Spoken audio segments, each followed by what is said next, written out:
Exodus 12, the Passover.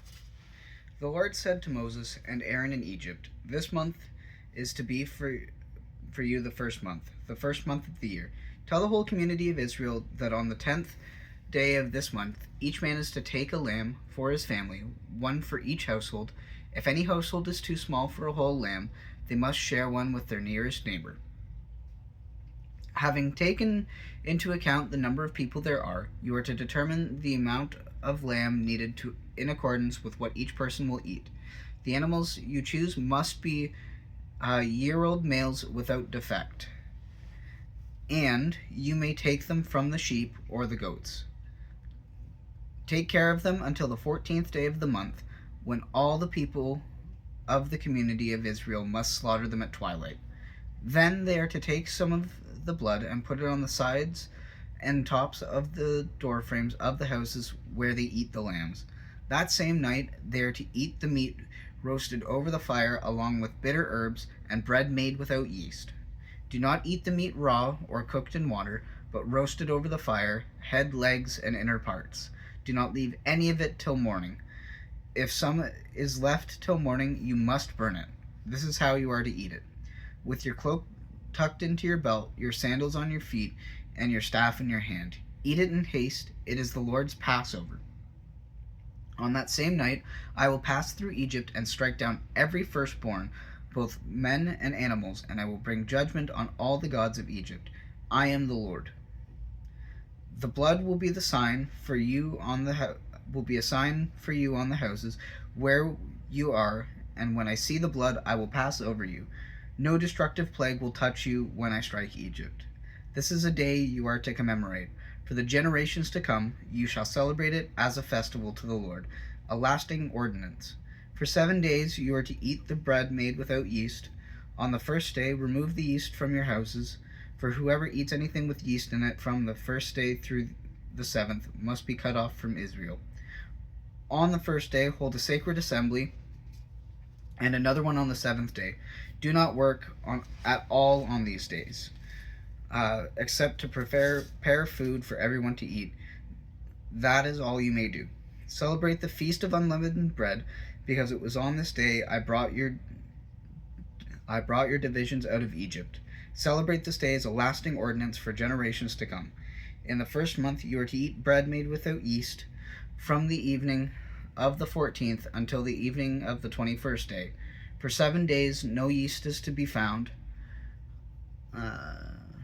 in your houses, and whoever eats anything with yeast in it must be cut off from the community of Israel, whether he's an alien or native born. Eat nothing made with yeast.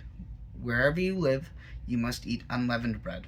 Then Moses summoned all the elders of Israel and said to them, "Go at once and select animals for your families and slaughter the Passover lamb. Take a bunch of hyssop, dip it in the blood in the basin, and put some of the blood on the top and both sides of the doorframe. Not one of you shall go out of the door of his house until morning. When the Lord goes through the land to strike down the Egyptians, he will see the blood on the tops and sides of the doorframe and will pass over that doorway. And he will not permit the destroyer to enter your houses and strike you down. Obey these instructions as a lasting ordinance for you and your descendants. When you enter the land that the Lord will give you as he promised, observe this ceremony. And when your children ask you, 'What does the ceremony mean to you?' then tell them, 'It is the Passover sacrifice to the Lord, who passed over the houses of the Israelites in Egypt and spared our homes when he struck down the Egyptians.'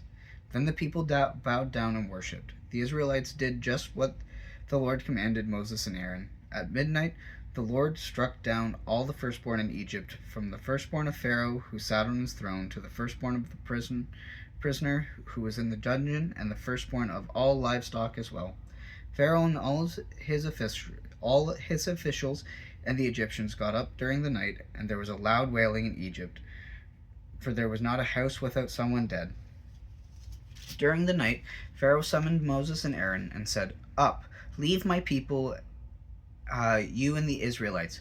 Go worship the Lord as you have requested. Take your flocks and herds, as you have said, and go, and also bless me.'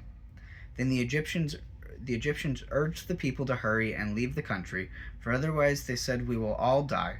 So the people took their dough before the yeast was added, and carried it on their shoulders in kneading troughs, wrapped in clothing. The Israelites did as Moses instructed, and asked the Egyptians for articles of silver and gold, and for clothing. The Lord had made the Egyptians favorably disposed towards the people, and they gave them what they asked for. So they plundered the Egyptians. The Israelites journeyed from Ramses to Succoth.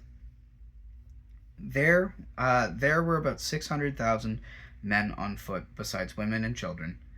Many other people went up with them, as well as large droves of livestock, both flocks and herds. With the dough they had brought from Egypt, they baked cakes of unleavened bread. The dough was without yeast, because they had been driven out of Egypt and did not have time to prepare food for themselves. Now the length of time the Israelites lived in Egypt was 430 years. At the end of the 430 years, to the very day, all the Lord's divisions left Egypt, because the Lord kept vigil that night to bring them out of Egypt. On this night, all the Israelites are to keep vigil to honor the Lord for the generations to come. Then the Lord said to Moses and Aaron, "These are the regulations for the Passover. No foreigner is to eat it. Any slave you have bought may eat it after you have circumcised him, but a temporary resident and a hired worker may not eat it. It must be eaten inside one house. Take none of the meat outside the house. Do not break any of the bones. The whole community of Israel must celebrate it. An alien living among you who wants to celebrate the Lord's Passover must have all the males in his household circumcised. Then he may take part like one born in the land. No uncircumcised male may eat it. The same law applies to the native born and to the alien living among you." All the Israelites did what the Lord had commanded Moses and Aaron, and on that very day the Lord brought the Israelites out of Egypt by their divisions.